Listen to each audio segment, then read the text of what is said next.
Today, class, we're going to be reading The Mark of Athena, a book written by Rick Riordan. This is a very good book that goes into the book we read last time, going after Percy and Annabeth and the adventures that they're going to be having throughout this book, and the fights and everything else that happens in that. So I'm very excited to read this for the class. Okay.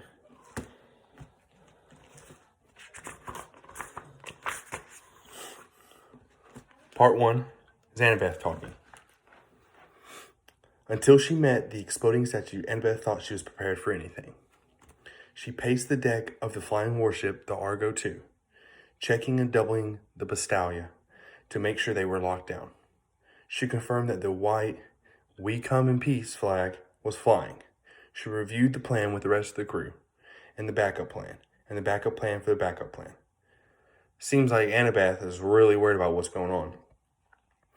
Most importantly, she pulled aside the war chase chapter, Coach Geeson Hatch, encouraged him to take the morning off his cabin and return to mixed martial arts championships.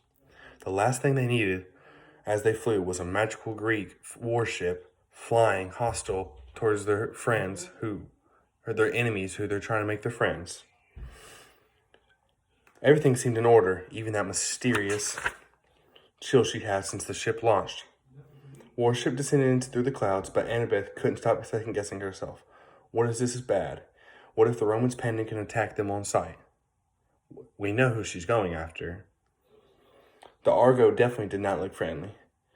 The 200-foot-long bronze-plated hull, mounted, repeating across bow fores and aft, a flaming metal dragon for a figurehead, 2 roasting Pastalia amidships that could fire explosive bolts of power enough to blast through concrete. Well, it wasn't the most appropriate ride, but for a meeting with the neighbors, probably not good. Annabeth tried to give the Romans a heads up. She asked Leo to send one of his special invitations, a holographic scroll, to alert the friends inside the camp. Hopefully the message had gotten through. Leo wanted to paint a giant message on the bottom of the hull that said, "What's up?" with a smiley face, but Annabeth vetoed the idea. She wasn't sure the Romans had that sense of humor. In serious situations, humor might not be the best. Too late to turn back now. The clouds broke the hull, revealing the golden green carpet of the Oakland Hills below them. Annabeth gripped one of the bronze shields that lined the starboard rail. Her 3 crewmates took their place. On the stern quarterdeck, Leo rushed around like a madman, checking his gauges and wristing levers. Most helmsmen would have been satisfied with a pilot's wheel or tiller. Leo had also started keyboard, monitor, aviation controls from a Learjet, a dubstep soundboard, and motion control sensors from a Nintendo Wii. He seems like he's really prepared for what they're going through. He could turn the ship by pulling on the throttle, firing weapons by sampling an album, or erase sails by shaking the Wii controls really fast. Even for a demigod, Leo was seriously ADHD. And we know some people who are ADHD in our class. They struggle to focus. Piper paced back and forth between the main staff and the Bastalia, practicing her lines. "Lower your weapon," she murmured. "We just want to talk." Her charm speak was so powerful, the words flowed over Annabeth, filling her with a desire to drop her dagger and have a nice long chat. For a child Aphrodite, Piper seemed hard to play. Today she was dressed in tattered jeans, worn-out sneakers, and a white tank top with Hello Pink kitty signs. Maybe as a joke, though, Annabeth could never be sure with Piper. Her choppy brown hair was braided right down the side with an eagle's feather. There was Piper's boyfriend, Jason. He stood at the bow-raised crossbar platform where the Romans could easily spot him.